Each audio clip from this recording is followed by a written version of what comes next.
Welcome to Vermont Today. I'm Terence Jeroloman, your host, and my guest this time is John Bauer. John has been a candidate for Lieutenant Governor, and he was competing for the public financing. Recently, he has deferred to the progressive candidate, Dean Corrin, because Mr. Corrin was successful in getting more public financing. John, would you like to tell us something about yourself and your campaign? Well, basically, Terry, I have run 3 small businesses in my time, but most of the time I've worked as an hourly employee. My passion has been sound engineering, but I'm also an amateur economist. So that's, as far as the campaign goes, I began running for Lieutenant Governor because I think that we really have some important economic issues to address that we can address on a statewide level. And also I was very intrigued by public financing because, of course, money in politics is a very serious issue in this country. I very much support the idea of a constitutional amendment to the Constitution to reduce the influence of money in politics.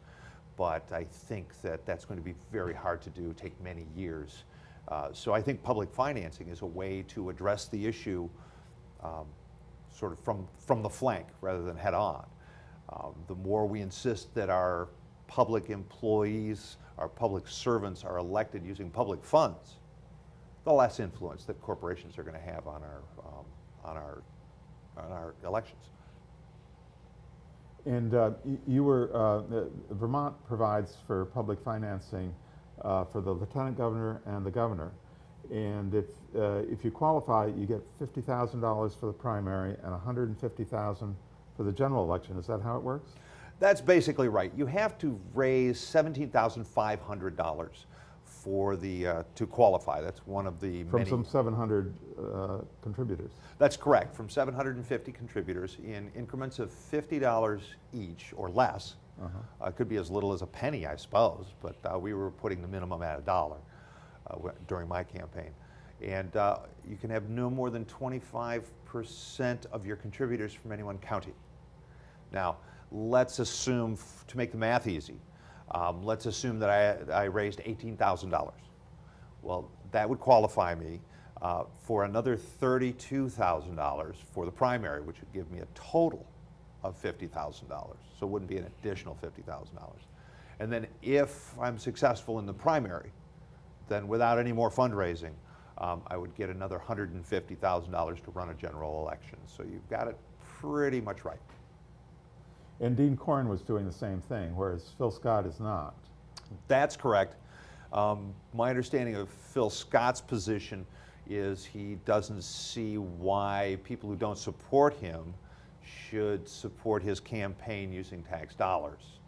I would counter that his support is coming from not only people in Vermont, but people from out of state, as well as corporations like Monsanto and Philip Morris, for example. So I think that it's a lot cleaner to run an election using public funds. The thing that I didn't mention about qualifying is that you can only get money from Vermont voters. So even a Vermont resident who's not registered to vote cannot be a qualifying contributor for public financing. To be registered to vote in Vermont.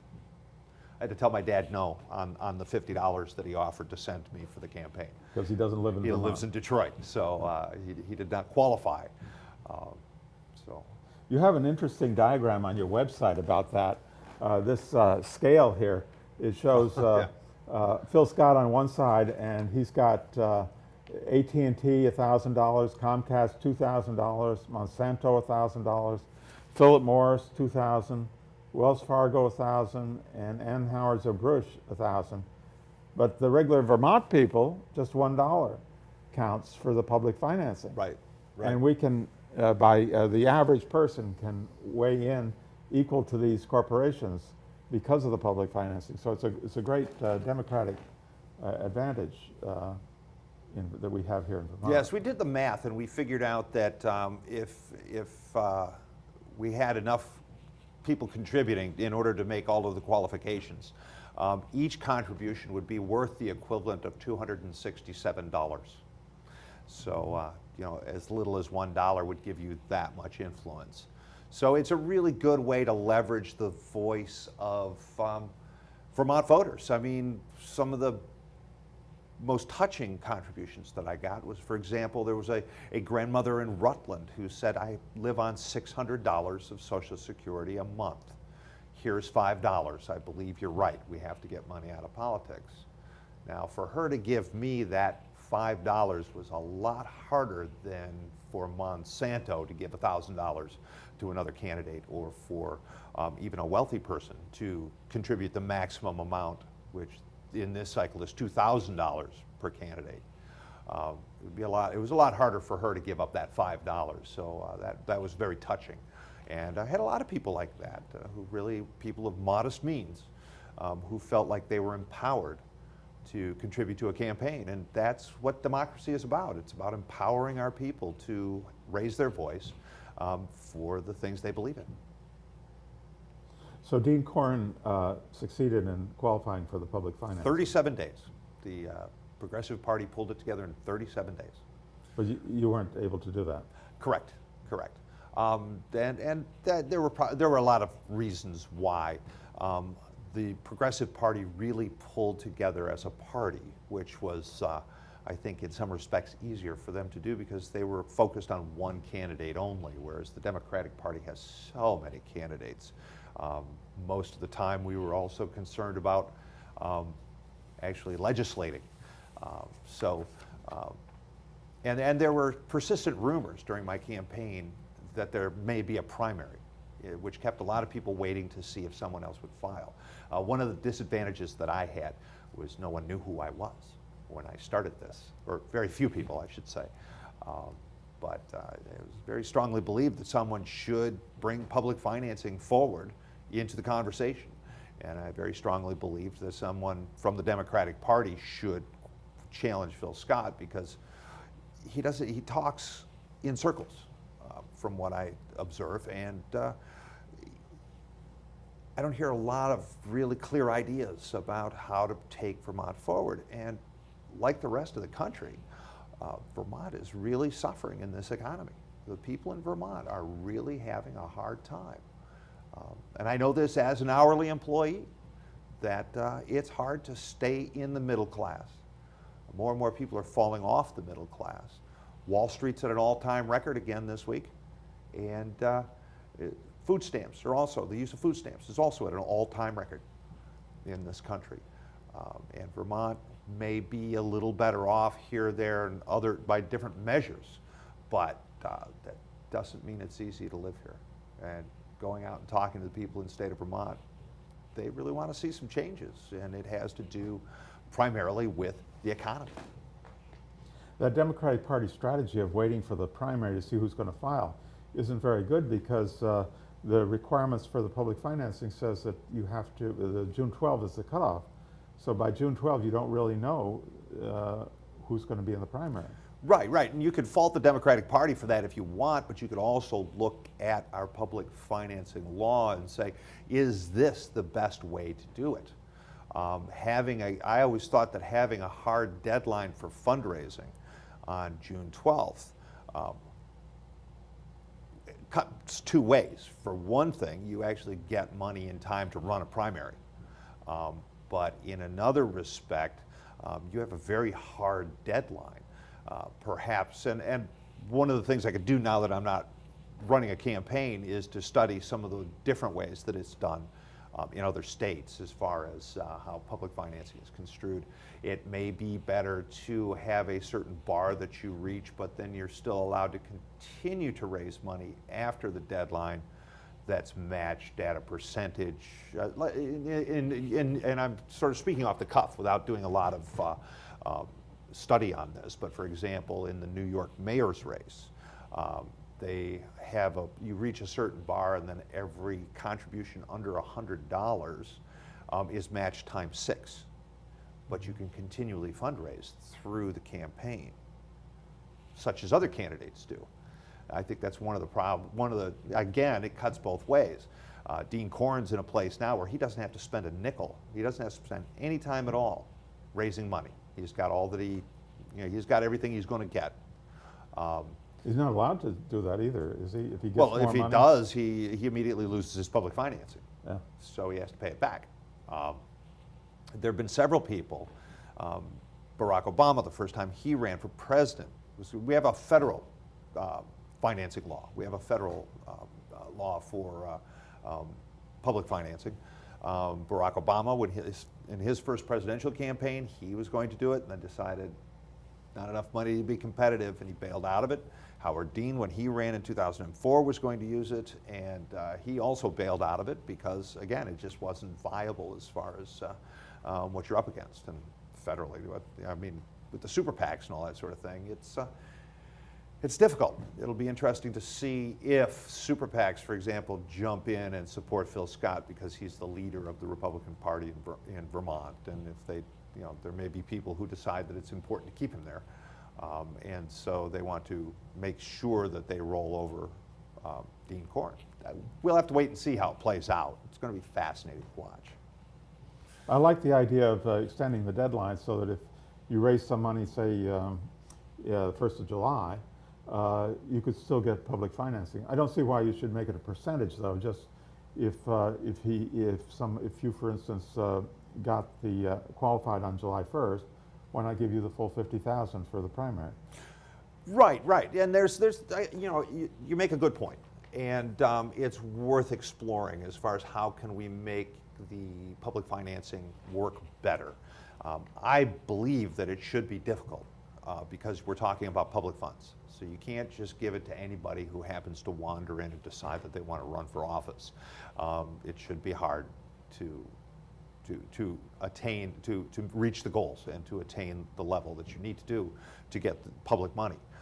However, I can see that there may be a value in looking at a way where you can continue to raise money. Perhaps you get a smaller amount by qualifying, and then you're allowed to raise up to a certain amount as you go through the campaign. I don't know how that would have affected people's consideration of whether there's a primary or not in the Democratic Party, but again, my concern is more about public policy and economics, and I think that the way that economics works in this country and in Vermont needs work, and I think that the influence of money in politics works a lot against that in many ways as far as democratizing the economy. I think that our economy has shifted to a point now where there's too much wealth focused into a very small number of hands, and so it's becoming undemocratic. And I think that the people who have money have a vested interest in maintaining that, and I think that public financing as well as other reforms to get money out of politics will make it easier to do the economic reforms that we need to broaden prosperity among more people, to make it so that you can actually. Back in the 60s when I was a kid, my father worked 40 hours a week. It was enough to raise his family and provide for a small house.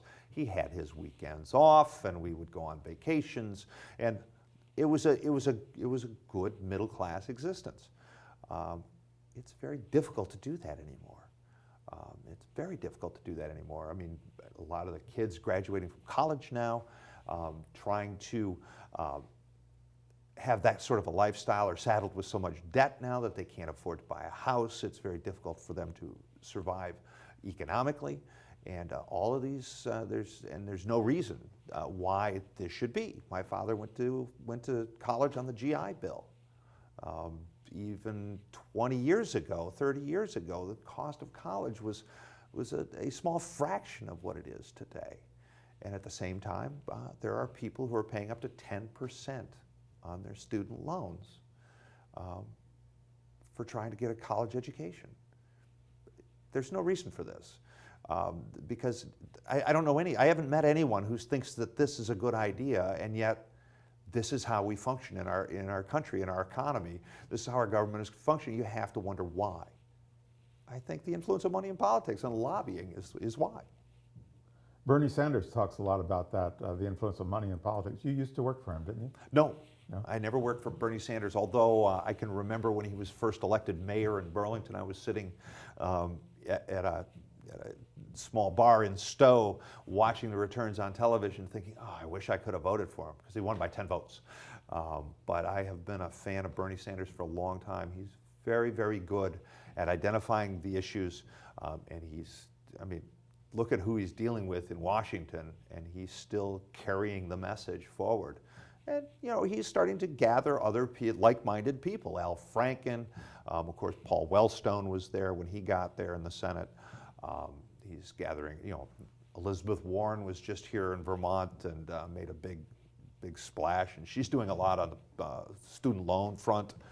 And again, she brought that up for a vote, and the Republicans decided, no, we're going to keep our tax loopholes for millionaires and billionaires, rather than giving some relief to our students who are saddled with debt just for trying to go to college, which everyone says you have to do if you're going to have a decent life in America.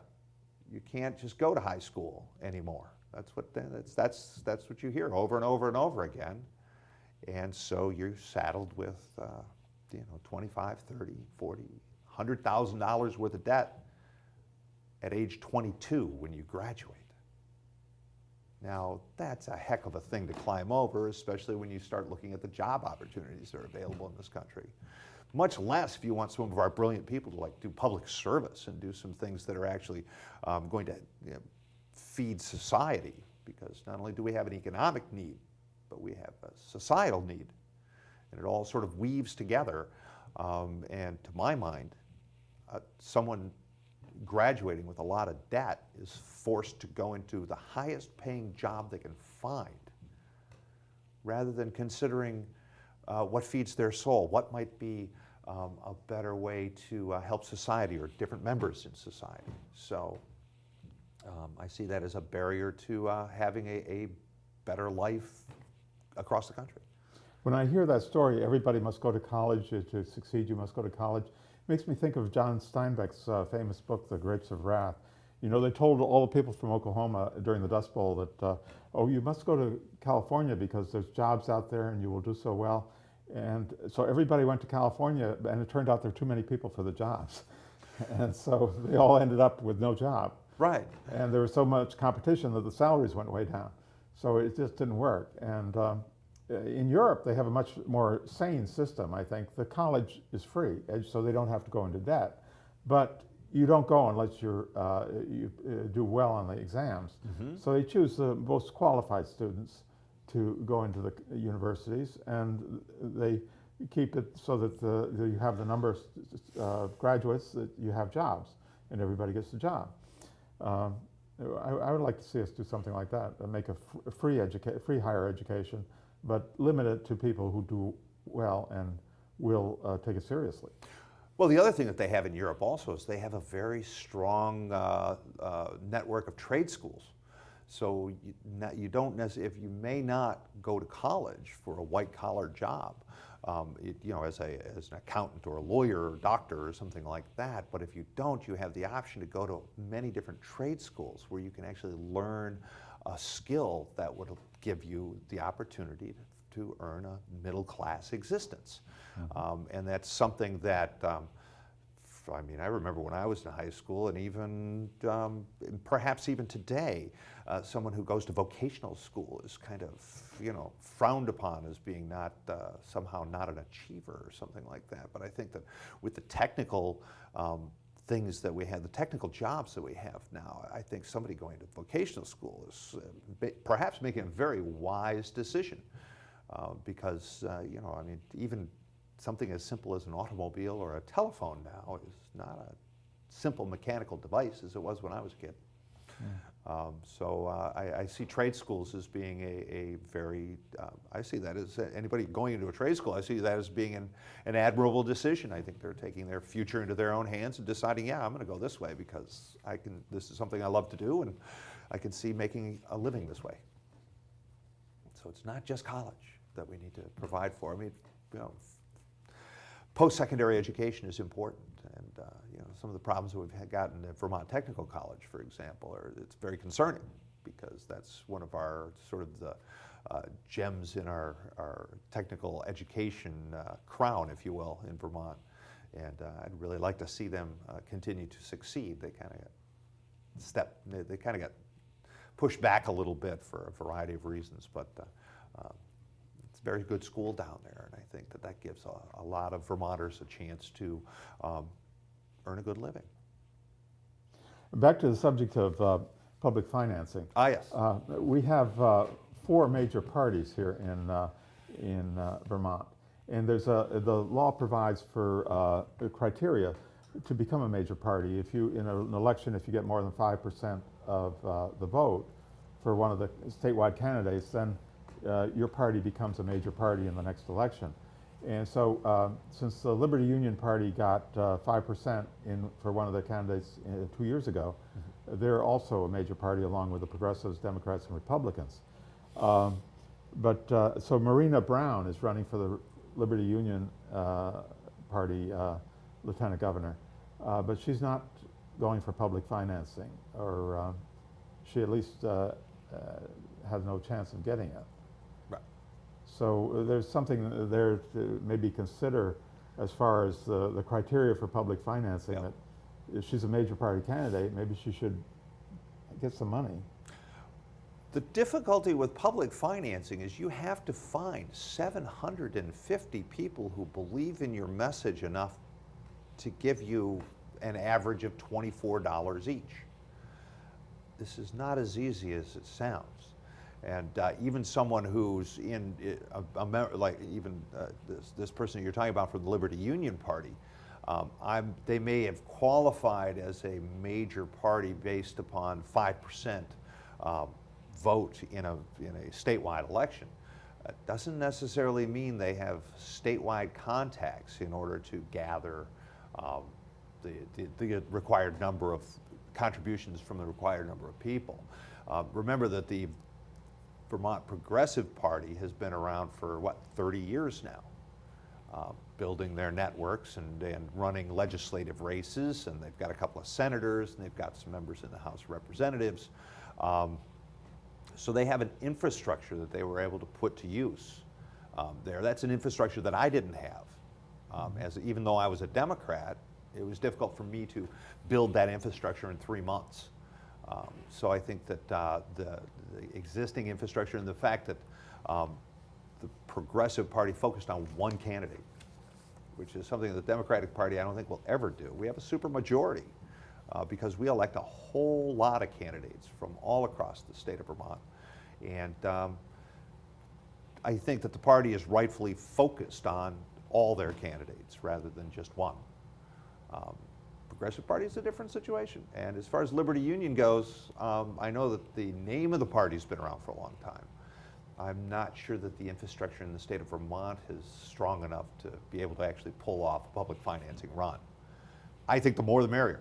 The more people that can qualify for public financing, the better, because that allows you to have the opinions of more candidates being heard. Bernie ran under the Liberty Union ticket the first time he ran. I think twice, the first 2 times he ran. So that was 30 years ago, or a long time more, ago. Yeah. No, the party's been around for a long time, but again, I'm not sure how strong their infrastructure is, because there's more to a political party than just a name. It's people who go to county meetings and people who go to town meetings and organizing in the off years, and there's a lot that goes into building a party. The Democrat is as strong as the Democratic, as strong and as well known as the Democratic Party is. We are not organized in every single town. We don't have. You have to have at least 3 people to organize a town under the law, and we don't have every town organized. There are some towns where just 3 people aren't willing to step up and hold an off-year meeting in order to what's called organize the town. Mm-hmm. In other towns, it's very strongly organized. The Vermont Progressive Party have fewer towns organized, far fewer towns organized statewide than the Democratic Party. And I'm not sure about the Republicans, how well organized they are as far as having their towns organized.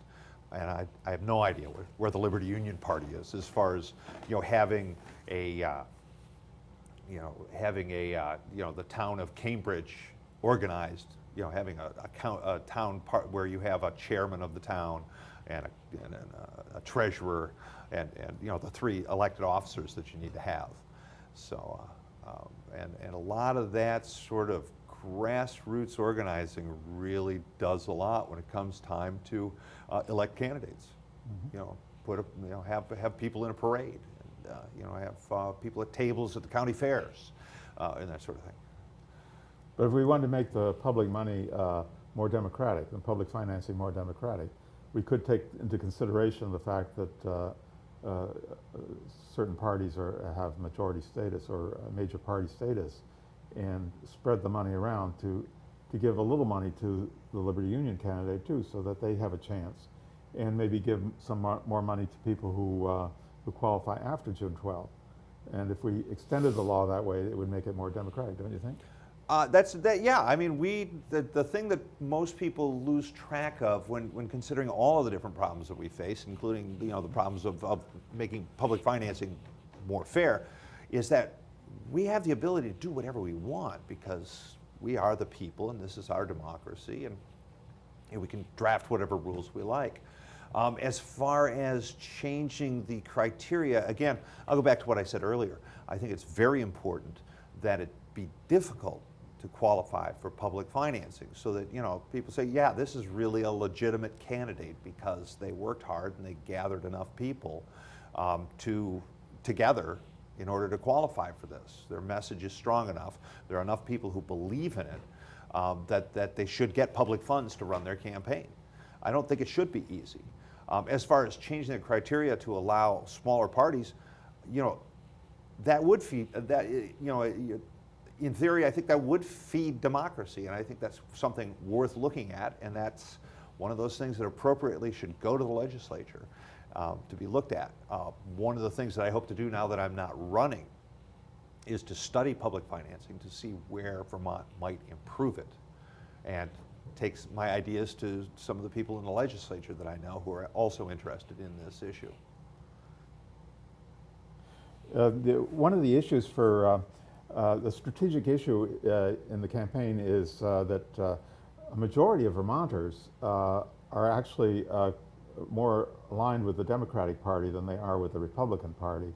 Even though Vermont used to be a Republican state, there was a shift with Phil Hoff when he became governor that we shifted to the liberal side of the political spectrum.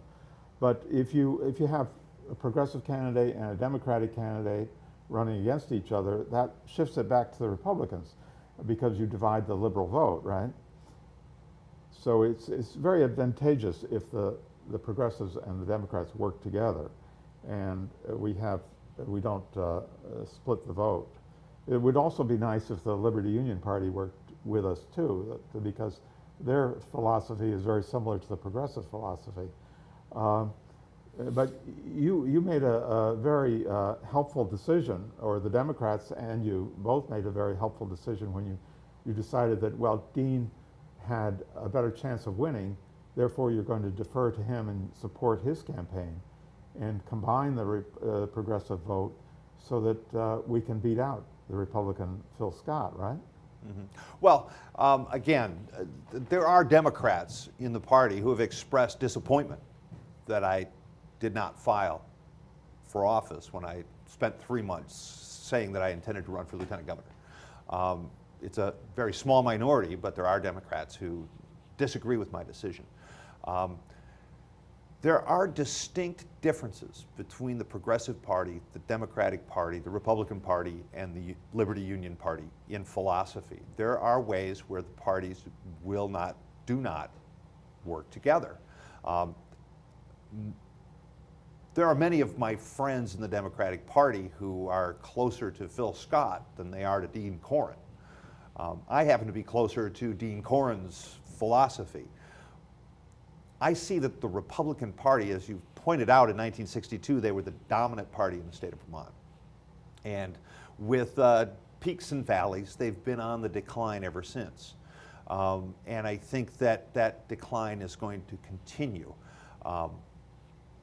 I think that if the two major parties in the state of Vermont were the Democratic Party and the Progressive Party, that would make me a very happy guy, because that would put the center of the discussion closer to where I am at philosophically. But again, my decision to not file for lieutenant governor was not so much as a conciliatory way to get the parties to work together. That was the result of my decision. My decision not to run was because philosophically the things that I was talking about in my campaign were very close to the things that Dean Corn is talking about in his campaign.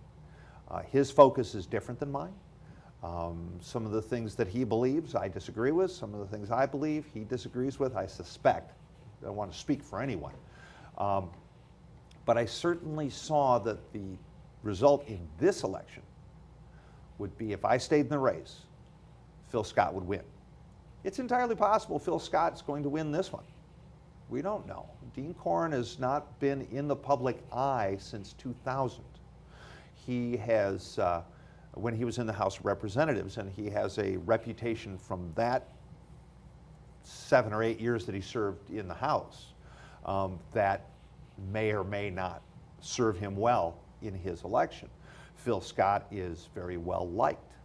The thing that I heard on the campaign trail over and over again was that you can't beat Phil Scott because he's a nice guy. I'm not sure that that's a good qualification to be a state leader. Doesn't hurt, and it certainly helps when you're running for election. So it's by no means certain that Dean Corn is going to win, even if he accepts the Democratic, even if the Democrats endorse him and everybody gets out and polls for him. There's no guarantee. There's history in Vermont of people who like to have one person from the other party. They don't want to vote all for one party. They want to make sure there's somebody from the other party that they vote for. And Phil Scott may just be that guy. Maybe Emily Payton will be that person. Remains to be seen. Elections are really interesting because you can sit and predict all day long, and sometimes results will surprise you. I moved to Vermont about 8 years ago from New York, and I was an elected Democrat in New York because we don't have a progressive party in Albany. So I was elected as a Democratic county committee in Albany County. But we had a right and left wing in the Democratic Party. Mm-hmm. There's a progressive wing and a conservative wing. And so I was in the progressive wing, and when I moved to Vermont, I joined the Progressive Party. Mm-hmm. But so for me, philosophically, it seems beneficial that we should all work together for the ideology in the candidate, and that's why I would support you, and I would support Dean Corn, but I want to be able to vote for one person that represents the ideology, and I'm happy that we're both going to now vote for Dean Corn. Ultimately, it's about the issues. I mean, let's face it, who is serving is less important than what they're talking about when they serve. To me, the economic issues that we face, I mean, I'm going to continue to work on the economic issues that I've identified and the programs that I'd like to promote that I think will help middle-class Vermonters and people who are not quite middle-class Vermonters to succeed, to broaden the prosperity. I mean, I'm very interested in helping Vermonters being able to invest in Vermont business. I'm very interested in establishing programs where it's easier for Vermont workers to acquire capital, things like employee-owned businesses and benefit corporations, and making it easier for an owner who's at the end of building his business and it's time for him to sell out. He has a choice now. Who's he going to sell to? Well, if we could set up a program where he can sell to his employees, now his employees begin to benefit from their work because they're actually owners, and perhaps they work harder, and perhaps they do a better job because they have a vested interest. It's already been demonstrated that a worker in an employee-owned business has 2.5 times more money when they retire than a conventional worker who works for a company that even offers benefit programs. So it's very advantageous to building wealth for workers to look at things like an employee-owned organization. And if you want to take a step further, start looking at community-owned businesses, where the business is operated for the benefit of the community rather than for the benefit of an owner. And also, if you start looking at like vehicles for people to make it easier for them to retire, union workers have retirement programs and pensions. Why can't we set up a program where an hourly worker can voluntarily put money aside every week out of their paycheck that's invested wisely for them to acquire wealth? And let's say we set it up so that they can use it when they retire, or they can use it to buy a house in Vermont. Now we're starting to talk about young families, which is another issue that we've identified in Vermont as being a problem of young families moving to Vermont. How do we encourage that? Perhaps with a saving program. So there's a lot of economic ideas that I wanted to talk about in my campaign that I'm not sure that Dean Corn's going to be talking about. I think he's made it very clear that he's going to focus on single-payer health care. That's a subject that requires a lot of focus because it's a very complicated issue, and even some of the moves that we've made already, the transition is very difficult. Going from what's been an employer-based private health insurance system to now going to a publicly financed healthcare system, transition is going to be incredibly difficult, and it hasn't been made any easier with the American Care Act. The so-called Obamacare didn't make it any easier. To my mind, it would have been a lot better to just start adding people to Medicare. And over the course of 5 years, everybody's insured, and Blue Cross Blue Shield and MVP can go sell health insurance, or go sell auto insurance or life insurance. Again, I think money in politics prevented that from happening. I like that idea you suggested of adding everybody to Medicare, but there's a problem with that because Medicare only pays 80%. And I lived in Canada for 2 years, and I had their healthcare card, and everything was free. You just went to the office and showed your card, and you got everything for free. And so I don't think that Medicare is the total answer. We should, instead of having 80%, we should have 100%. For instance, recently there was that movie about healthcare in England, and when the people left the hospital, they went to the billing office thinking they were going to have to pay, but it turns out they collect money because the billing office gives them money for their transportation to the hospital, and I don't see why we couldn't have something like that. In Canada, it started out in Saskatchewan years ago, and Saskatchewan isn't so different from Vermont, and they started this program, and then it caught on, and it's all over Canada now. And it was just great. I was very happy with it. For 2 years, I had the card, and everything was free. Well, you're right, and the story that I heard in England was I had a friend who visited England with his family, and he said, boy, the taxes on everything are just outrageous. He said, but my daughter got sick and had to go to the hospital, and everything was taken care of. It was all done. It didn't cost me a dime. And this is somebody visiting from America. So the only money that he paid into the system was whatever he spent while he was in England, and still everything was taken care of in their healthcare plan. And I think you're right. I think that healthcare is a human right, and that's where Dean Corn and I are very clear that we both agree the same thing. And this is where Peter Shumlin is taking a lot of flack in trying to twist this thing from this, very, very entrenched, economically strong group of insurance companies that have a vested interest in things remaining the way they are.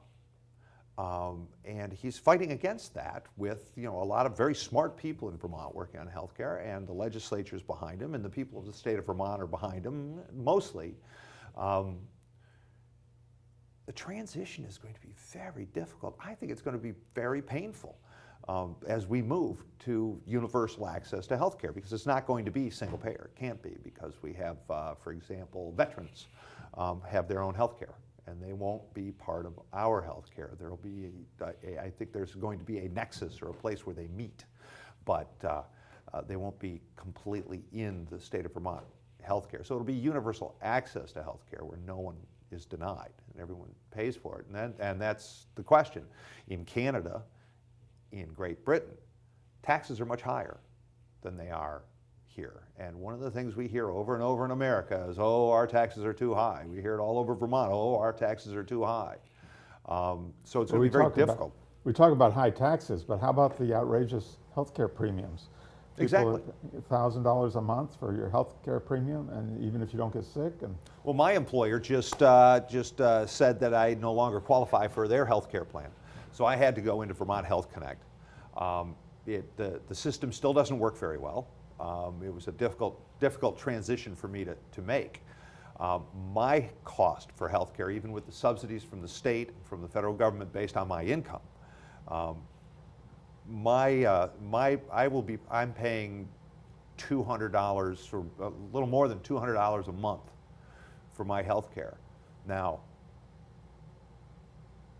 that's a lot of tax. That's a lot of tax. You know, I mean, when you start talking about times 12, that's $2,400 in taxes I could be paying. But you've got a bargain. Many people pay more than that. Right. I mean, the standard silver plan costs $425 a month without subsidy through Vermont Health Connect. That's your standard silver plan, no subsidy, $425 a month. Again, that's a lot of money that could be called taxes. And it's still the same amount of money out of your pocket. Now, if we have a system such as you're talking about, where I don't have any copays, where I have no barriers to care, whereas if I've got a sniffle, I can go in and have somebody look up my nose, I think that's a bargain. Yeah. I think that's a bargain. So I think that I think that the universal access to healthcare is the right way to go. I think that spread it out amongst where everybody pays, everybody's in, no one's denied, is the right way to go. I think it's a human right. I think it's like, you know, back in the day in Boston, there were private firefighters. There were private fire departments. And you would pay a fire department to look after your building, or if you decided not to pay, then if your house caught on fire, you'd have competing fire departments come to your house and fight amongst themselves over who's going to put the fire out in your house. Meanwhile, your building burns. So they decided that maybe this private fire department thing was not such a good idea, and they decided that everybody was going to pay for a fire department in the city of Boston that would respond to all fires equally. I think that's a good model for healthcare, if you ask me. I mean, you know, it just seems to make sense. Yeah. But it's going to be painful to transition, because the system we have is there are a lot of there's a lot of people who are entrenched in seeing it continue without change. People who have, you know, multi-million-dollar, you know, contracts, and, you know, I mean, there's a lot of money involved, and when there's a lot of money involved, there's going to be resistance to maintain the status quo. Well, you said you were an amateur economist. Yeah. That's one of my interests too. I got an MBA from UVM, and investments and finance are interesting to me. I was interested by your proposal on your website that we should provide for investment in Vermont companies, an opportunity to invest in Vermont companies.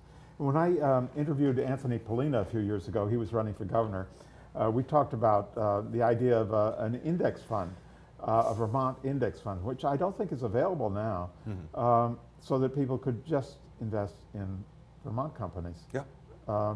But how did you picture it working to be practical here in Vermont? Well, there are some elements that already exist for investing in Vermont businesses.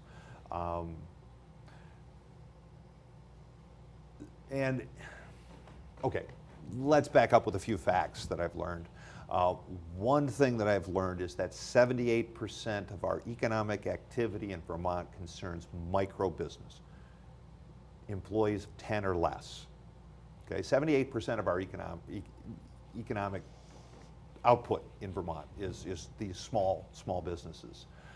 There are a lot of them that are just getting started that could do very well by having some cash, but say the bank doesn't think they qualify yet because they don't have a track record.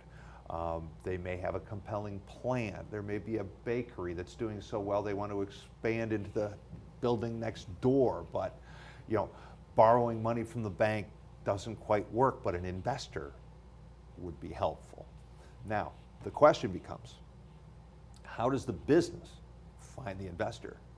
And for a guy like me who might be interested in investing in a Vermont business, how do I find the business? Okay, so what this becomes is something called intrastate investment. And there's sort of a chicken and egg thing that goes on here. There's a cycle, there's a circle, because there is money available in Vermont that goes to Wall Street. There's money available in investment funds, in IRAs, for example, that just flies off to Wall Street that could be used in Vermont. So we have to establish a system where there's a criteria, perhaps an application to fill out for a business to apply to be in a, the nomenclature that has come up in the last 5 years is a community portal. So it's almost like, closest thing I could think of to compare it to would be like a cross between Kickstarter and the stock market. So in other words, you have an opportunity for businesses to put themselves into this portal, and you also have an opportunity for people to go into the portal to invest their money so they can look at it. And the idea is sort of a slow stock fund. So it's not a sort of thing where it's volatile like you have in the stock market now, where, well, you heard about Flash Boys, for example, the book about the guys who trade in nanoseconds, buy and sell within a split second, and make a little bit of money. It doesn't work like that at all. It's more like slow food. So slow stocks, slow investment. So the idea would be to establish a portal so that people other than what's called in investment, there's somebody who's an accredited investor, and that's someone who has a lot of money. And so they're allowed to basically invest however they like. Someone like me who's not an accredited, because I don't have a lot of money to invest, there are a lot of investments that are closed to me. I'm not able to get into things like IPOs, for example, because I'm not an accredited investor.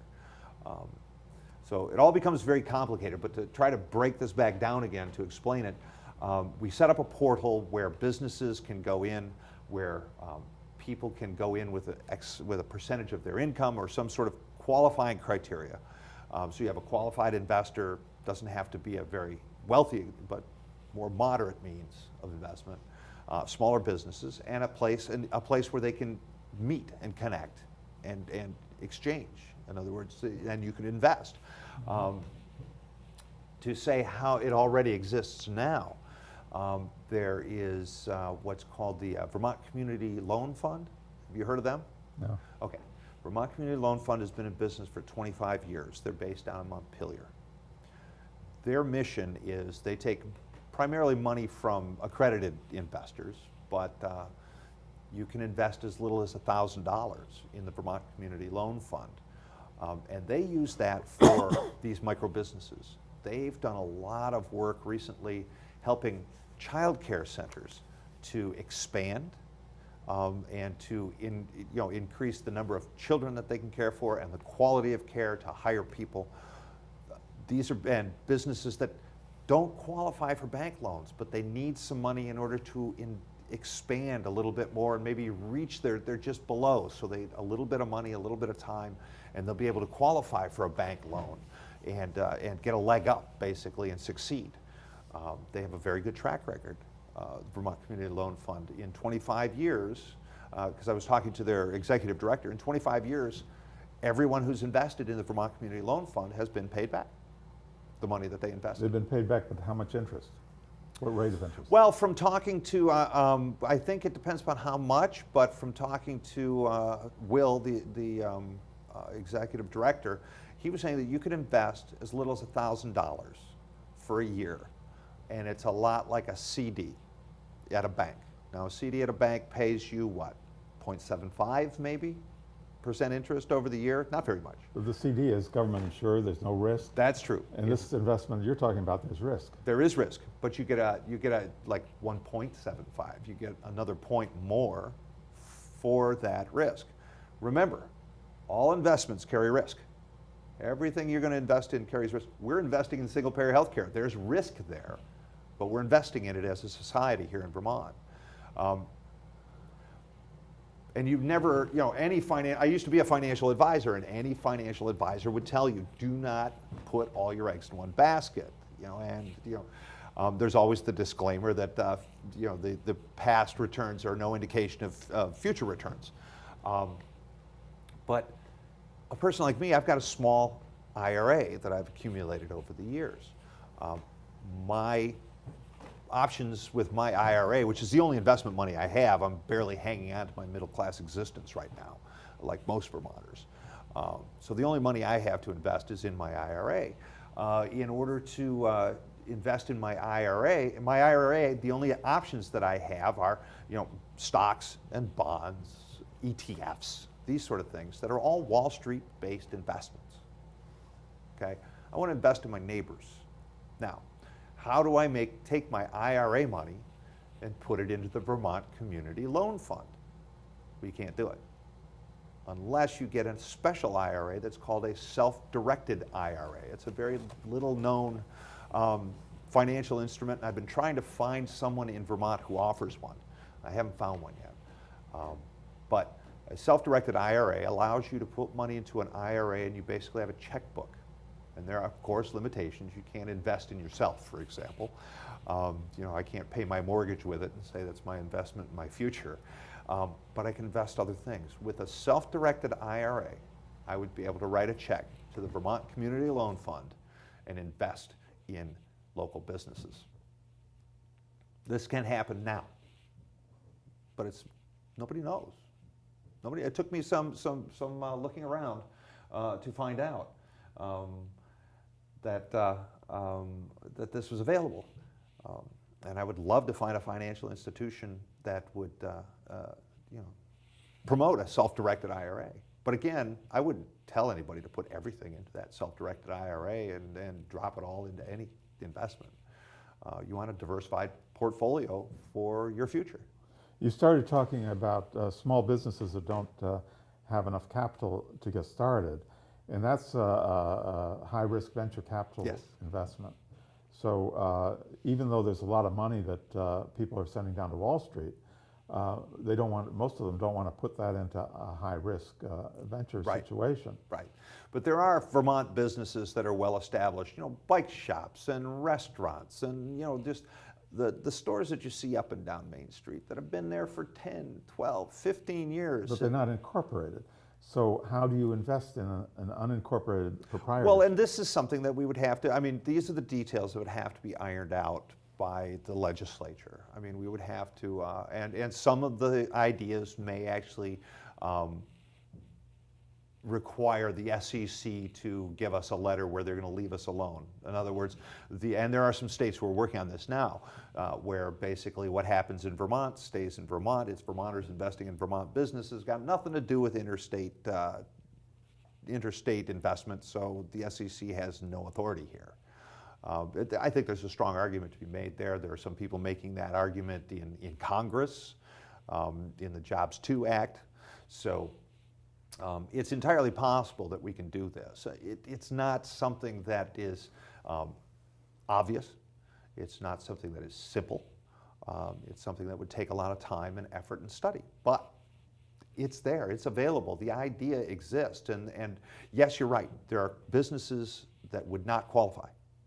But there are businesses that would. And I think that giving Vermonters an opportunity to invest in the state that they love is a very, very good thing. And we talk about buy local, invest local. We already do this. We already invest in our food co-ops. We already invest in our CSAs. We have our our credit unions, for our banks. We have all sorts of ways where we work as co-owners, as investors in things that, that benefit our community. I just joined VSECU, which is a statewide credit union in Vermont here. They offer a Vermont credit card. And what they say is that your interest rate is, I don't know what, I'll make up numbers, just these may not be the real numbers. Check with VSECU to find out what the reality is. But say their interest rate is 18% on their credit card, which that percentage goes into your credit union, which works for you. They also have a split schedule. Any money that you spend in Vermont, the interest rate is 10%. So you get a lower interest rate for using your credit card in Vermont through VSECU, which I think is really cool. Yeah. I think that's a really great idea. And it's these kind of ideas that we need to start looking at in order to. It's like a funnel cone. It's like a tornado. The wind blows through here and it sucks up all the money and it pulls it out and it throws it into Wall Street. When you look at how can we batten down the hatches, how can we take 1% of that money, 2% of that money that goes to Wall Street in investments and turn it into an investment here in Vermont, it's not going to do anything but put more money into our economy. And the more money we have in our economy, the more everyone benefits. A dollar spent locally rolls around 5, 6, 7 times. A dollar that's spent at Walmart almost immediately leaves the state. Goes 1, 2 times maybe, circulates around before it leaves the state. And it's not to pick on Walmart, who, as far as I'm concerned, the way they treat their employees could be almost considered criminal because we're subsidizing them as a society by providing food stamps and other support to people who work full-time for them. Not singling out Walmart, I'm just saying that a multinational corporation has no interest in the communities of Vermont, but a local business has all their interest tied up in the community of Vermont because that's where their business is, that's where their people are. Thank you, IBM, for having a manufacturing plant in Essex and bringing what is considered over $1 billion of economic activity into the state of Vermont. I'm so glad they're here, but I know that when they sit at the board at IBM and the management of IBM, when they look at their building in Essex Junction, they're looking at it on a global scale, and the concerns of Essex Junction mean very little. It means very little to them.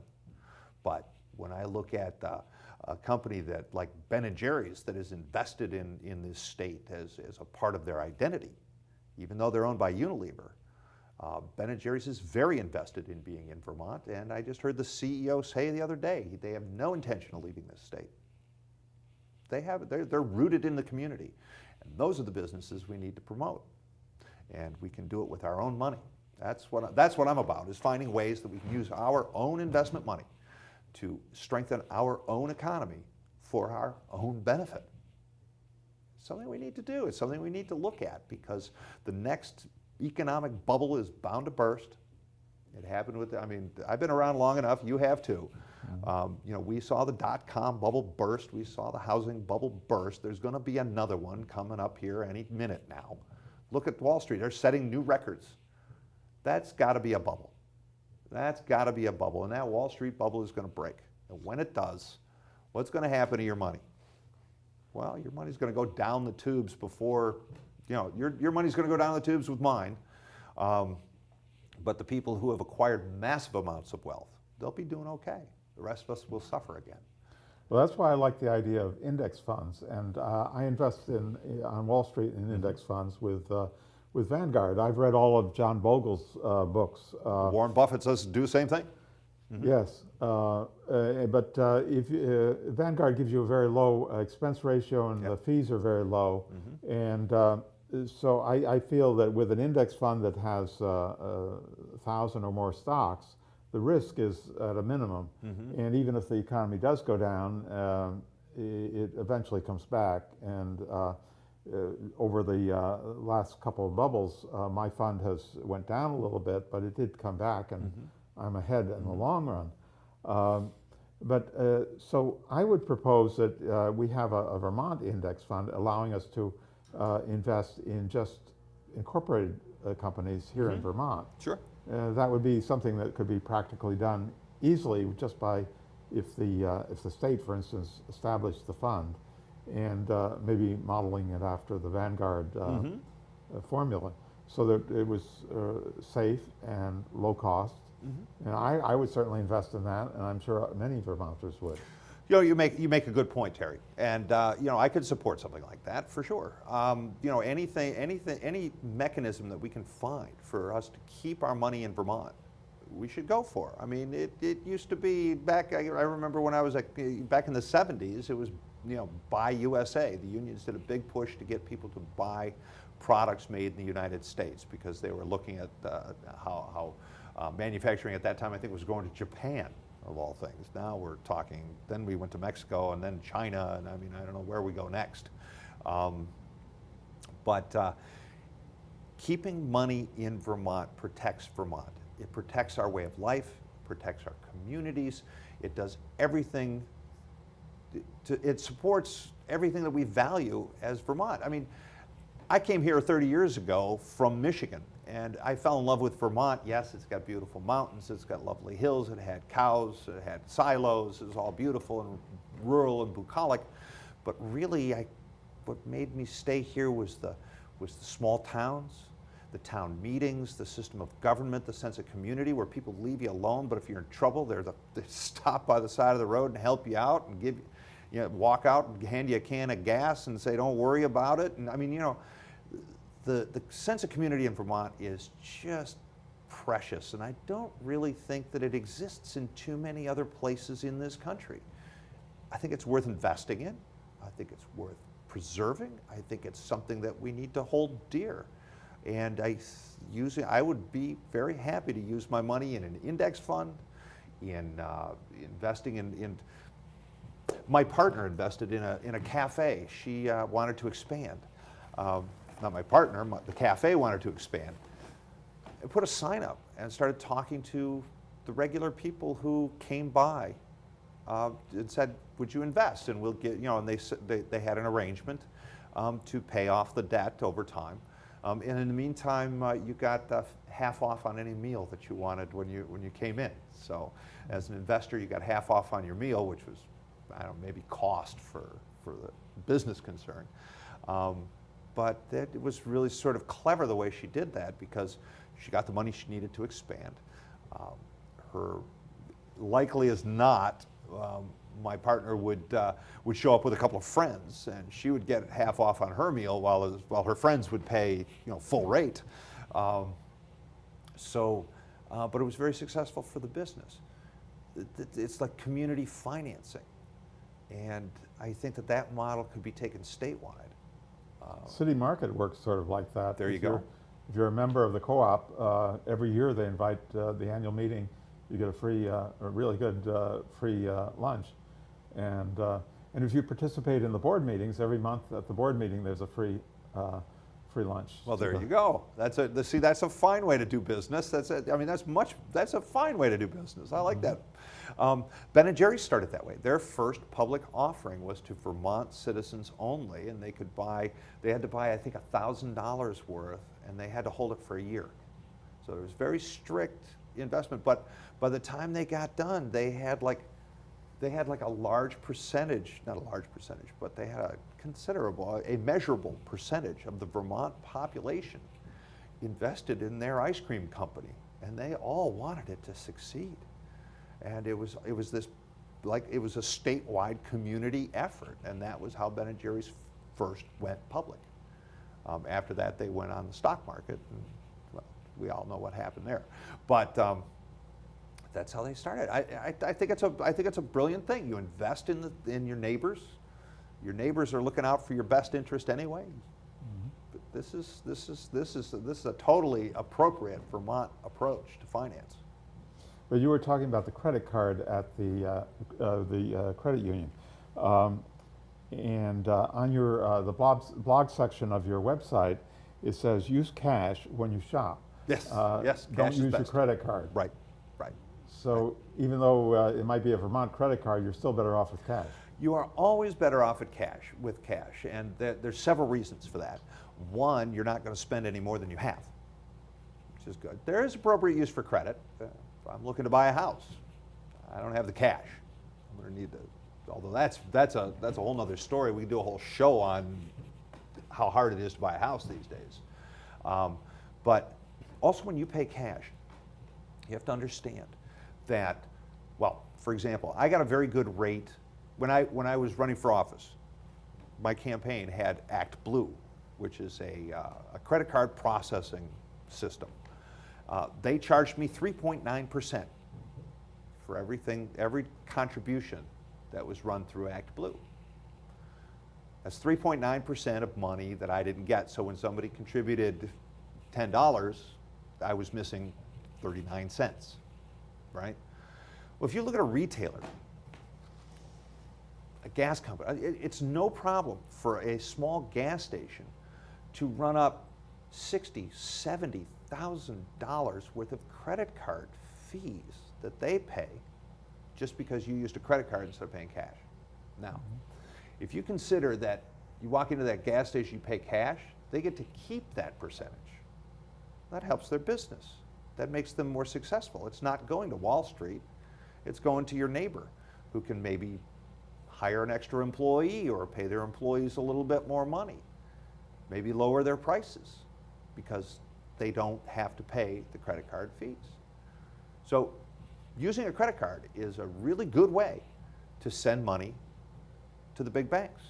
Now, if you have a credit card through the local credit union, there's a step in between. But I believe that a Visa card is a Visa card is a Visa card. So whoever's promoting it gets some of it. But I think that Visa itself gets a chunk of every transaction. And these are huge multinational corporations that, again, have very little interest in the needs of our communities. That makes me think about what we were talking about before, public financing. You and Dean, both on your websites, when you ask for donations, I think it's PayPal that Dean uses. Yes. So that's a credit card type of transaction, and they get a percentage Yes. on the contribution there. Mm-hmm. But when I went to the website, I get emails every now and then saying, well, there's something wrong with your credit card account.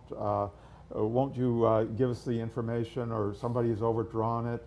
And but I can ignore most of them because I know that that's not my credit card account. Right. And I know it's a scam. But people get drawn into this, and they can. It's a racket, and a lot of people lose money that way. So I'm very careful about putting my credit card on the internet. And when I saw that, I didn't want to contribute, even though $1 would really help him, because that would mean putting my credit card on the account, and then there's a risk that something might happen to the number, and Mm-hmm. I might get ripped off that way. Mm-hmm. So I think we should figure out a way that people can contribute without having to put their credit cards on the internet. We can always send a check. I mean, Yeah. I had an address on every page, every contribution page, that you could just mail a check. I don't think Dean had that address. That was the option. That could be. That could be. How everybody runs their campaign differently. Mm-hmm. And by and large, most of my by 2 to 1, most of my contributions were either in cash or credit card. Very few people. But you have a good point that people should understand. If you get an email that looks convincing, that says, hey, your credit card, you got a problem with your credit card, take out your credit card and look on the back of the card. There's a phone number. Call that number. Don't play with the website. Don't do it. Don't call the number they give you. Don't just look on your credit card and call that number. Look on your billing statement. There is a phone number there. Go to go someplace where you got the right number, you're talking to the right person, and call them up. Because that's how you deal with those scams, is you call the number that you know is the right number. Because there are a lot of those scams where they say, well, hey, we want to protect your information, so don't send it back to us in an email. Call this number. And guess what? When you're on the internet, it gets a little more complicated. For instance, PayPal, you put your credit card number into PayPal, and then they go back to the credit card company. So if you get an email saying, well, your PayPal account has a problem, that's not your credit card, that's Right. another layer That's complexity. right. Yeah, it's, you know, even the legitimate financial institutions have made things complicated. Even the legitimate ones, and the illegitimate ones, you know, they're right in there with it. You know, finance these days is very, very confusing, and you know, I'm a proponent of simplifying as much as we can, and you know, maybe that means going back to cash, writing checks, using the post office, which is another good thing. You know, public banking is something that we didn't talk about. That's something that Senator Polina's been talking about a lot for many years. You know, there are people who are saying maybe we should use the post offices as a bank again. There's precedent for that, you know, because there's a lot of places where there are no banking institutions, and that's where you have your predatory lenders, your check cashing places. We don't have that problem so much in Vermont, but nationwide. But yeah, post offices can be a bank. Mm-hmm. You know, and that's, you know, simplifying. Yeah, I like that suggestion of using the post office. Yeah. It's you know, it's something that people are bringing up now, and it's been done in the past, and we talk about how we're going to pay for our post offices. Well, if we allow them to do banking, the banks seem to be doing very well, so maybe there are other people who ought to have those opportunities. You know, our cash system. The generating cash, you've heard of the Federal Reserve, mm-hmm. and they print money every month to prop up our economy. That's not really under public control. Federal Reserve is under private banking control. So they're separate from the government, but they function, they're key to what happens in our economy.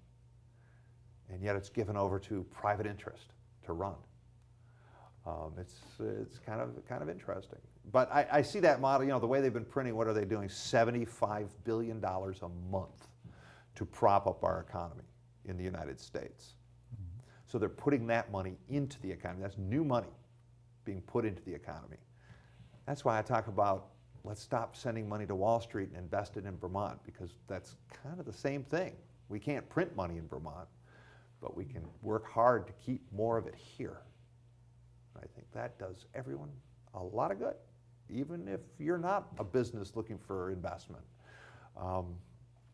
The more money we have in our economy, the more money we have available to spend. One of the things I found out talking to small businesses during my campaign was that, you know, I have plenty of customers, they just don't have any money. So, you know, the problem is there's not enough money in our system. I mean, I think that goes a long, I mean, you know, that goes a long way. The small businesses say, well, I can't increase my minimum wage because I'm not making enough money now. That'll just hurt my business, and I won't be, you know, it'll make it harder for me to do business. Uh-huh. Yeah. One thing about minimum wages is it affects everybody across the board. But there are some compelling arguments that I heard from people, like I hire somebody at minimum wage when they're young, and you know, I give them raises as incentives and to reward them. So he says, you're going to take that ability away from me if you raise the minimum wage. So there are some arguments against it, but I think that when you look at how prosperity has grown and the minimum wage has not grown, I think I think it's a national priority that we should boost the minimum wage to a living wage. Nationally, we need to do that. Now, Washington, they've raised it to $15 an hour. Washington State. Yes. Washington State. You said Washington, I thought, how did the Congress get that by? You had me going there. I should have specified. Yeah, no, Washington State. Okay, I got it. I would like to see Vermont do that too. Yeah. We're somewhere around $10 an hour now. No, now we're at $8.72. We're going to be at $10.50 in 2018. Yeah, that's a long time to wait. It is, especially if you look at the height of the purchasing power of the minimum wage was 1968. In today's dollars, that would be $11 an hour. So in 4 years from now, we're going to be 50 cents shy of the maximum buying power of minimum wage historically, which was 1968. That's assuming we don't have a lot of inflation in the next 4 Well, years. that's what I mean. We're going to be even farther behind, and this is 50 years later. So, you know, and more of our jobs these days are service jobs, and more of those jobs. You know, I mean, there have been so many studies done. Last year, McDonald's spent $6 billion buying back stock, which benefits the company and the people who own stock in the company, right? It was enough money that they could have given everybody a $14,000 a year raise, $14,000 a year raise to every employee in their company, instead of buying back stock. You know, I mean, that's you know, companies are are charged by law to generate a profit for their shareholders. That's the law of incorporation. Fortunately, in Vermont, a couple of years ago, under the leadership of actually, I think Jerry Greenfield was involved in this, we created a thing called a benefit corporation. Now, this is something that's very interesting and something that we need to promote as a society. A benefit corporation has what's called a triple bottom line: people, planet, and profits. Now, a traditional corporation has one bottom line: profit. That's it. If you're not earning a profit, you're not serving your shareholders, and you're in trouble. That's traditional corporation. With a B Corp, or a benefit corporation, you are responsible for taking good care of your people. You are responsible for, you have a bottom line where you have to demonstrate that you're a good steward of our planet, of our resources, and you have to make a profit, okay? So this kind of a corporation is a much better corporation, because if somebody goes to take them over, they have to consider all three bottom lines, not just profit. If this was available to Ben & Jerry's, Unilever would not have been able to buy them without buying into the triple bottom line. And it can be done very successfully. SunCommon, you may have heard of, in Vermont. They put solar panels on houses. The astronomical growth. They're at 65 employees now after being in business for 2 or 3 years. They're adding 10 more in the next month. Okay, it's a benefit corporation. People, planet, profit. They have to, their annual report to their shareholders has to satisfy all three bottom lines. It's really it's really a better way of doing business. Yes, I like that idea. Yeah, yeah. And you know, I mean, and these are the kind of things that we need to promote in the state of Vermont. This is what we want to be standing for. This goes right to our identity as a state. And again, would serve as a model for other states to emulate. As you pointed out, Saskatchewan, you know, did a universal health care, a single-payer health care in their province, and it's spread across Canada. You know, they've had a carbon tax in British Columbia for the last 5 years, and apparently they're doing a lot better business-wise than the rest of Canada. Now, 5 years is not enough, not a lot of data to draw conclusions, but early returns indicate that a carbon tax makes a lot of sense and actually stimulates economic growth, and limits carbon at the same time, which is, I think, a very important thing to do. So when you start looking at problems that we face, they are very tangled and interwoven, but a lot of times, if you look at where the money is, as the saying goes, if you follow the money, you can find a way to come up with new solutions. And I think that's why I got into the race in the first place, and it's work that I intend to continue going forward. We were talking about the distribution of wealth before. 1% has as much of the population has as much money as the bottom 160,000. 400 people have the same amount of money as the 160 million Americans. And Bernie has identified that as a major problem. I was at a fundraiser for him last week, and he was talking about the effect that has on the political system. It's turned our country into a plutocratic oligarchy. So we really need to change that. And but I was concerned on your website, it says, I am not talking about redistribution through the tax system. And that seems to me the way to redistribute the wealth. After World War II, the highest income people paid 90% of tax. and then the lower income people paid a much lower percentage, like 10%. And for many years, our system was like that until Reagan turned it around in 1980. But why do you say I'm not talking about a redistribution through the tax system?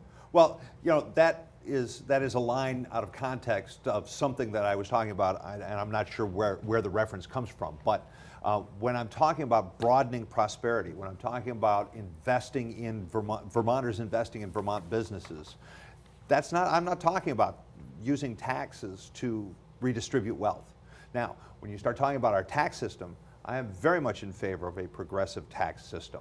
I absolutely agree. The height of our prosperity was in the 50s and 60s when our tax rate was when over $1 million, when you earned over $1 million, your tax rate was in excess of 70% on that money. Mm-hmm. You know, I think it's very important to have a much higher tax rate, especially as you get climbing up into the stratosphere. And this goes back to my earlier remarks on Walmart. I mean, they're making the people who own Walmart are making billions and billions of dollars, and we are paying food stamps to their employees. Now, I'm sorry, that's wrong, and we need to get that money from them. We have to force them to pay reasonable wages to their employees, and we need to tax them appropriately. I don't see any reason why we should have people floating around in multi-million-dollar yachts while we have veterans living in cardboard boxes. I mean, there's just absolutely no logical reason for that. And yes, if we can tax these people back to the rates of the 70s, and even pre-Reagan era, where we can go back to maybe a legitimate 35%, would be a huge increase over the 14.9% that Mitt Romney admitted paying in his last presidential election. You know, I mean, one of the problems we have is a dollar isn't taxed as a dollar. If you earn money if you earn a dollar in investments, it's taxed at 15%. But if I earn money going out with sweat on my brow, it's taxed at 35%. Well, now that gets back to another point that I'm concerned about. Dean Corn, for instance, on his website, he talks about the capital gains. And he wants to tax capital gains at the same rate as salaries. But, you know, there's another way of looking at that. The senior citizens and retirees, their income is primarily based upon investments. And the investment income is capital gains. And if you built on your website, it said you built a log cabin. Well, when you had to pay real money to get buy the land and build that, but if you go to sell it in 20, 30 years, you're going to have capital gains because of inflation. Mm-hmm. And inflation means that the money that you're going to get at that time is worth less than the money you spent to buy that. But that's going to be capital gains because the value of your property will increase. So then someone is going to come around and say, well, no, you have to pay a tax rate on that capital gain the same as the person who earns the money, but you already paid the money when you bought the house. And now you're going to have to pay again when you sell it because of inflation, and you have capital gains. So it's bad for seniors and retirees, and it's also unfair because of the inflation. A big piece of capital gains is inflation, and there's also a double tax. Corporations pay tax, even though many of them are able to avoid it or evade it. In general, many corporations do pay. Warren Buffett in his corporation, he pays a tax on his corporate earnings. But then he pays dividends to his shareholders out of the after-tax earnings. And then the shareholders are asked to pay tax again on that money. Mm-hmm. And so then we say, well, it's unfair because they're paying 15% instead of, say, 30% they would pay on their salaries. But it's not really unfair because the corporation already there's a double tax there. And when you take the inflation into consideration, when they invested the money in the index fund, for example, the money was worth more than when they take it out with the capital gains. So just to have the same amount of money, they can't because of the tax. And the seniors are very well organized, you know, with the AARP. Mm-hmm. Oh, yeah. Alliance for Retired Americans. Mm-hmm. So if you're going to zap the seniors, you've got a big group there that are going to vote against you. I think you raised three complicated issues that are all under the same umbrella, but I don't think that they are to be treated the same. If you look at a mortgage, for example, the mortgage that you pay on your house, and your capital gains that would result from selling your house, that's something that's already treated separately from everything else. In other words, if you reinvest your money into when you buy a new house or that sort of thing, you're basically freed from your capital gains. So you don't pay money on that gain. So you're saying there are loopholes that you can get out of it. Well, this is why we have fits in the loophole. This is why we have such a complicated system. And overall, what I maintain is that this complicated system is tilted very much in favor of the wealthy. Now, it's very simple to say capital gains up to a certain amount will be taxed at this, and above that amount will be taxed at something else. It's very simple to say if you're over the age of 65, you're taxed at this amount, and if you're under 65, you're taxed at a higher amount. It's very easy to say if you earn your money from hedge fund investment, you're going to be taxed more than if you earned your money from a pension. You see what I'm saying? We have the ability to differentiate between, and we already do. We already differentiate between different kinds of capital gains and different kinds of income. We already do that. What I maintain is we're doing it wrong. And I think that we need to make the system work better for people at lower incomes and less advantageous for billionaires. Mm-hmm. You know, when you're talking about a senior who may take a hit because they earn money based upon inflation and now has to pay a higher tax because their investment is worth more due to inflation. Let's consider the senior who does not have the investment and is now paying more for food, milk, and heat because of inflation. Now, is it worth it to balance those two out? Well, I think a case could be made for that. But I think that a better target is the paper money.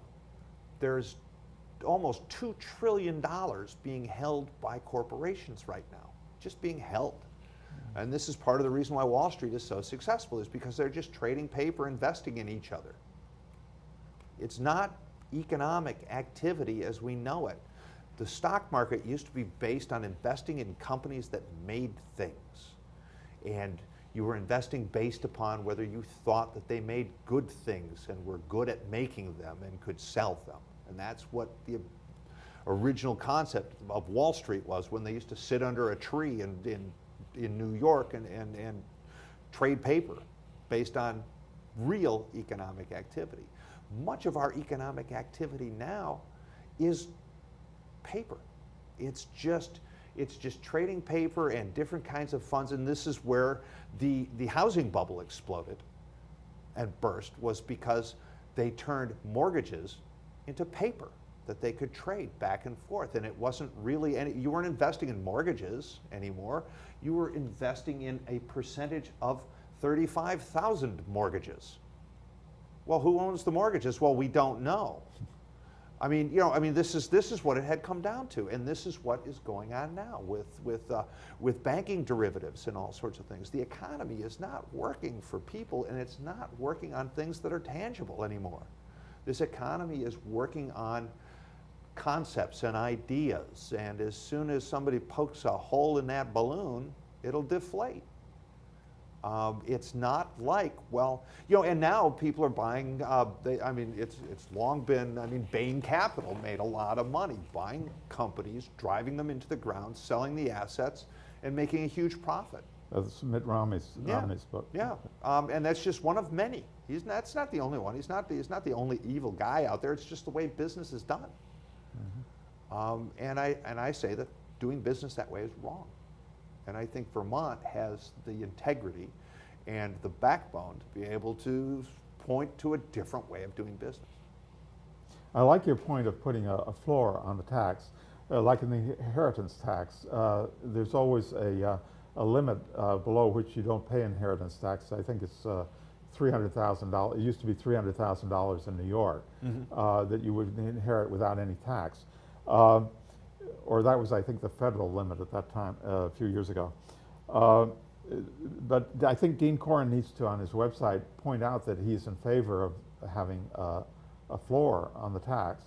Otherwise, he's going to lose a lot of senior votes, I think. I think you ought to have him on and ask him about that. Yeah. You know, I think that you know, he's in a race, and he's looking to reach out with his message to as many people as he can. I'm sure he'd be more than happy to come and sit right here and be put under the gun with you. You know, he's got some ideas. His focus is different than mine. I'm by no means a tax expert.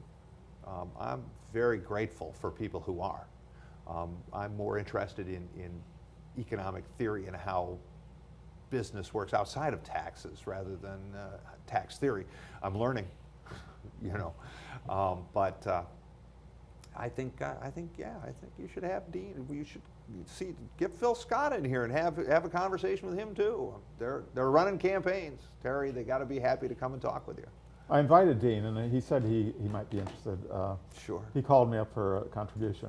Good. Yeah, that's what he should do. But then I went online and I was going to contribute, and I ran into PayPal. And Yeah. Well, you know, I'm you know, maybe it's because we're older, but you know, cash is best. You know, Yeah. I mean, I still have credit cards, you know, and I try not to use them, but you know, because it's inconvenient. You have to go to the bank and you have to get the money out, and, you know, but.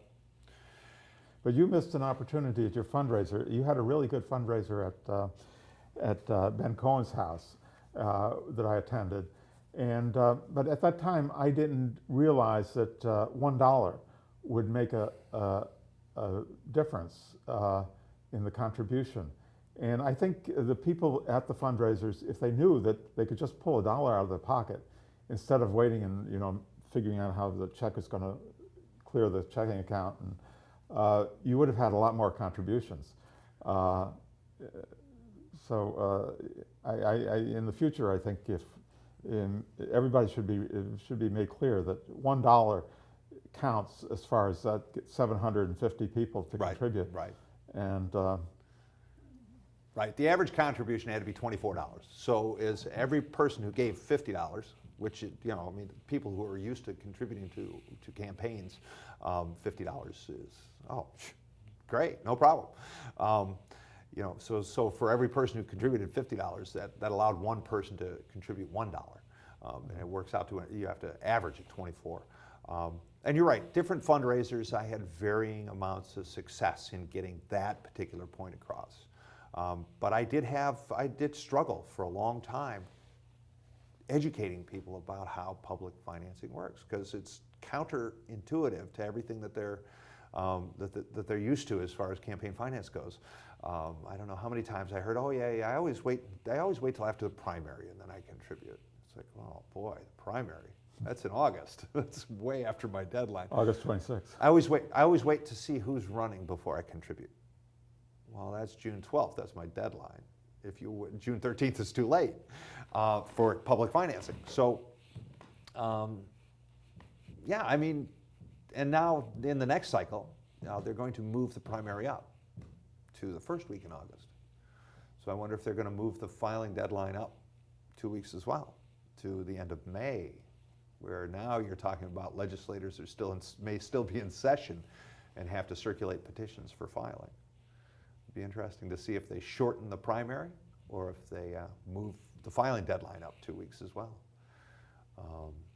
And if that happens, why, then they'll have to look at maybe moving the beginning. See, that's the other thing about public financing. You cannot declare that you're a candidate until February 15th of the election year.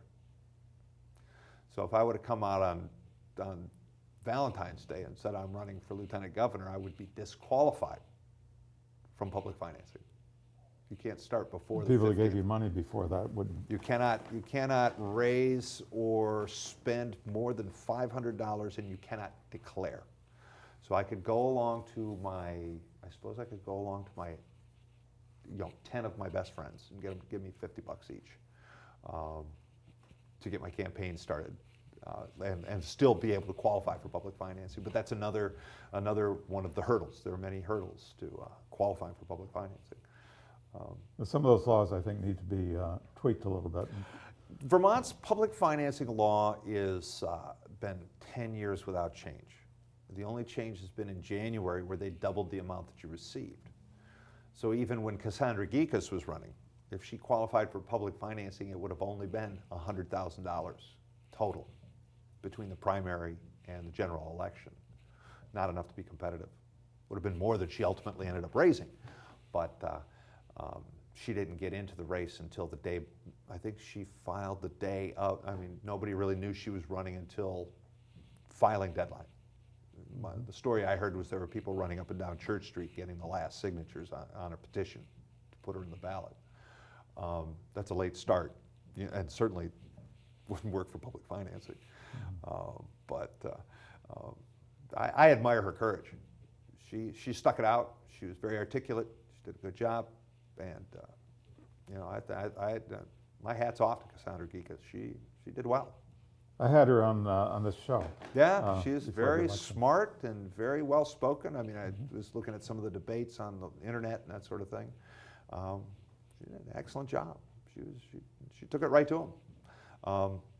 And she ended up with 40% of the vote, even though she started late and she was underfinanced.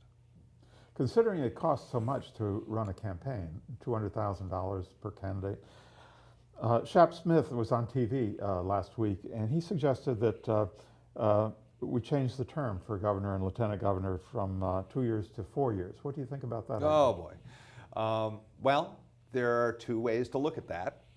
One is that electing someone every 2 years makes them more accountable, right?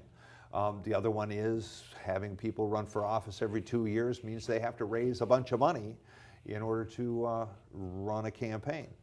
I think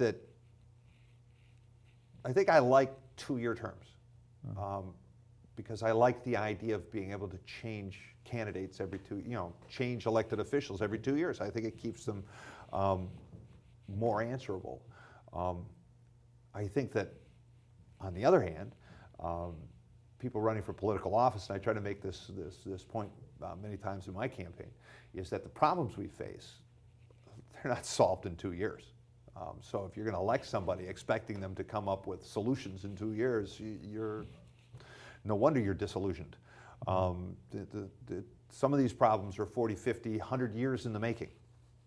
If you think you're going to solve it in 2 years, I think you're missing. As Gar Elpovitz says, if you're not in this for the long haul, you're not in this. It's a generation. It's going to take generations to set things right, if we can do it. But I think that 2-year terms keeps them answerable. I like, Pete Shumlin is for example, he's an incumbent. And in the last cycle, he said the same thing that he's saying in this cycle. I'll start my campaign in September. He doesn't have a primary. There's no reason he's focused on governing. So then that's the way he does. Of course, as an incumbent, he has the ability of, yesterday he just signed another bill into law, so he got a nice press coverage from that. So in 2010, though, when he first ran, he started earlier. I had him on the show twice. Everybody started. There was a 5-way primary in that election. I was working for Susan Bartlett in that election. There were 5 people running for governor. That was, boy, everybody was out all the time. It was exciting. Democracy at work. He just barely got by. Doug Racine could have challenged him for a recount, decided not to. That was a tough race. And Shumlin came out on top. Good for him. But I think as an incumbent, I think that you get to say, all right, well, let the challenger go ahead and run and raise his points. Because to me, and maybe this is because I'm not really, until 4 months ago, I was not a politician. But to me, it's about raising the issues that need to be discussed. And running as a candidate is an opportunity to discuss those issues. And that was my motivation for running. So I think that every 2 years, having conversation about the important issues that faces the state is a good thing. Mhm. You know, I mean, yes, it costs money, but we could change that. It used to be that the airwaves were owned by the public, and you could not express an opinion on a radio or television station without giving time to someone with an opposing point of view. Well, the FCC decided to change the rules, and now we have Fox News, where they can say whatever they want, and they don't have to give anybody any opportunity to refute what they say. This was deregulated. It may have been was it the Reagan era? No, I think it was after that. It might have been Clinton who did it, because I can remember as a broadcaster back in the early '80s. There was a fair use doctrine. I remember that from law school. There you go. Okay, so now you don't have that responsibility, even though the airwaves are still supposedly owned by the public. Now, we have a lot of airwaves that the public owns these days that are put out to auction for everything from cell phone use to wireless microphones to television to, you know, who knows what. They're all supposedly owned by the public, and yet we choose not to make the people that we lease, they're leased. I mean, the television stations, I mean, cable is a different beast, but we have to remember, again, as a society, we can regulate things however we want. Mm-hmm. And what we've chosen to do is to deregulate everything. And I think that this works against the common interest. We need to start regulating things so that it's in the common interest, so that it benefits the maximum number of people rather than the minimum number of people. That's the nice thing about this show. We don't have to pay to produce this show, and there are no commercials. Yeah, and it's a nice long-form conversation, and I appreciate the ability to do it, and I think that it's very important. But I'll bet you that the cable company who subsidizes VCAM has a nice little argument with you every year when it's time for budget, because you know they would much rather keep those profits for their shareholders, which is what they're mandated to do by the terms of being a corporation. What if we made all corporations benefit corporations? What if we made them all benefit corporations, where ExxonMobil had to show a triple bottom line of people, planet, and profit? How would that change what we do as a society? How would that change things? It would be land shifting. It would be just, everything would be completely different if we demanded that every corporation consider a triple bottom line. It would just be amazing the change. And we have the ability to do that as a democracy. All we have to do is stand together and demand the change. That's all. It's that simple. But if we decide to go watch football instead, if we decide that our personal concerns mean that we can't take a moment to vote or to be involved or to pay attention a little bit to the public process, if that's what we choose to do as a society, then the people who are interested are going to be in control. And many people in society, they just fill their heads with batting averages and football players. I love baseball. You know, I think it's wonderful. You know, football, I was never much of a fan. You know, and I don't want to take anything away from people's hobbies and the things that they love and that interest them and that sort of thing. I don't want to take it.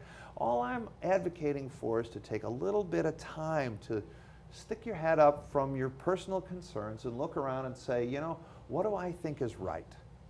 And then go out and give a little bit of support to that person or that thing that you think is right. Mm-hmm. And that's all I'm asking folks to do, is just to spend a little bit of time, maybe a couple of dollars, and this is how we make change. Was it Frederick Douglass that says, you know, change is not handed to us; it's only given to us when we demand it. I'm paraphrasing. That's not the exact quote, but that's essentially. Power concedes nothing unless it's demanded. That's the one. Yeah. There you go.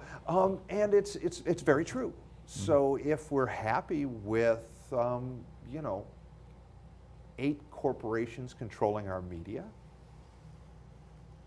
then fine. We can just ignore things because that's where it's going. If we think that's wrong, then we have to say that it's wrong. You know, and the best thing, I think, rather than saying we have to fight this issue and fight that issue, I think it's like, My approach is more to like, well, how can we do it differently? How can we come up with a different way of doing things? And yeah, I mean, what if we demanded that, you know, because corporations have to apply to be reincorporated periodically. It's not an automatic thing that you're just handed and it goes on in perpetuity. You have to come back and reapply. I think that we can change the rules. So the next time that you reapply, we're going to demand something different from you. I think that's a rule change that they would have to reapply. For instance, General Motors, really? I don't think that. Oh, they don't have to reapply? Oh. Well, it's funny, you know, the public actually all but took over General Motors. We all but took over AIG. We owned them. I think we should have kept them rather than giving them back. Now, there you go. See, now you're talking about a community-owned corporation. And then you could have said, well, General Motors, we want you to produce cars that get 50 miles to a gallon. And they have that in Europe. You know, France owns Renault, Yeah. and Italy owns, or at least a piece of it, yeah. Fiat. Yeah, yeah, yeah. That's right. That's right. At AIG, we could have told them, well, you're going to run our healthcare system now, buddy. But you say you're new as a politician, Yeah. but back in 2004, you said you worked on Howard Dean's campaign? I've been working on campaigns since I started in 2002 as Jeb Spalding's campaign manager for treasurer. Yeah. So that's being a little bit of a politician. But I also worked on working Howard. in the political process, yes. Did absolutely. you go to New Hampshire to campaign for Dean when he was running? I actually drove I actually drove a car I went and stayed in New Hampshire for 6 days and drove in the motorcade for the last 6 days in New Hampshire when he was I was there. in Manchester working for on the Dean campaign. There you go. And I said the campaign put me up with a local resident of in the suburb of Manchester. Yeah. And I went every day and worked at the office Yeah. for a week. It was very exciting. It was very exciting. Yeah, I had the privilege of meeting a guy named Sam Osborne, who's a Burlington Democrat, longtime Burlington Democrat. And he connected with me, and we put together an organization we originally called the Green Mountain Boys, and then we realized that sounds kind of sexist, so we're going to get rid of that. And we changed the organization to Vermonters for Dean. And we gathered together almost 1,000 volunteers that we were putting in buses and sending to New Hampshire to canvass on weekends. So we would put Vermonters in buses, and they'd go over and knock on doors. Pretty exciting. And I had an email newsletter, and we had them organized by county, and it was fun. It was a good learning experience. I was living in New York, in Albany, New York at the time. So I needed a place to stay in Manchester, and since it was a long drive, and so I went there and stayed for a week and worked on the campaign. I think I was sleeping in a dorm or something like that up in New Hampshire. Yeah, and after that, I did serve some time in the Democratic Party. So I've been involved in politics, but I got to tell you, Terry, it's a different thing when you get on the other side of the podium. When you're down in front taking notes so you can talk to the candidate about what they did well and what they did wrong in a particular speech, that's one thing. When you're the guy who's organizing the website, and you're the guy who's making the phone calls and organizing volunteers, and that's one thing. And it's a tough job. And I was lucky that Jessica Falker got involved in my campaign and really did great work for me. But when you get up on the other side of the podium, it's a whole different thing. It's a whole different thing. More on the spot. Right. Well, yeah, because you have to actually articulate your message, and it takes practice to do that. So this is why a lot of times, this is why people don't usually jump up and say, well, I'm going to run for lieutenant governor right out of the box. They usually start with a House campaign or as a member of the select board or something. I did serve 2 years on the school board, which I still maintain is the hardest elected official job you can have, serving on a school board, because you're responsible for people's children and for their money. But I digress. I jumped into the lieutenant governor's campaign as my first campaign because of public financing. Only the governor and lieutenant governor qualify for public financing. Everybody else does conventional financing. And so another thing we could look at is, can we make it so that members of the House and Senate can qualify for public financing? Yeah, I like that idea. To run for the Senate costs, in Chittenden County, minimum $12,000. Right, And I ran twice, and I just didn't have the money to do that. Right. So right. I started out when I first moved to Vermont as ward clerk. I ran for ward clerk in Ward 3 of Burlington, and I got more votes than Barack Obama did in that ward. So I thought that was very encouraging. There you go. With a landslide victory. So that encouraged me to run for state senate twice. Sure. I didn't do quite as well there. Well, right. It's tough to be a politician. It really is. I admire people who do it. I think that your motivations, everybody has different motivations for doing it, but it's hard. It's not as easy. It looks easy. I mean, for 12 years I watched people campaign, and it's like, wow, I can do that. I can do that. Boy, that's hard to do. It is hard to do because you have to stay focused. You have to and you have to try to determine what rings true and repeat that. And it's not easy because you feel like, oh, if I'm just repeating myself over and over, that's very bad. But actually, it's very good because you're sharpening your message. Yeah. I maybe write a book about campaigning now. No, I think I'm more interested in public policy, and I'm interested in making the economy work for more Vermonters, and that's where I'm going to put my energy. Well, I think we're running into the 90-minute limit for the show now. Boy, it went by just like that. Yes, it goes quickly when you're. Yeah. Do you have a website that we can refer people to? Oh, yeah. You have a blog on your website, too. That's right. It's BauerVT.com. It's the same one I used for my campaign, BAUERVT, like Vermont.com. And yeah, I'm continuing to use that as a place for writing my ideas and making them available to the public. So I would love it if people would stop by and visit and even give me their input. I mean, my email address is there, and it's very easy to contact me. I'm more than happy to have discussions with folks. I don't by all means think that I have all the answers. But I think I have something to offer, and I'd love to find more people who are headed in the same sort of direction. Mm-hmm. Yeah. So I encourage our viewers to look at John's website, and I want to thank you for tuning in for the program, and I encourage everyone to tune in again next month for my next show, and I hope to have Dean Coron on before the election, if he will accept my invitation. So thank you for tuning in.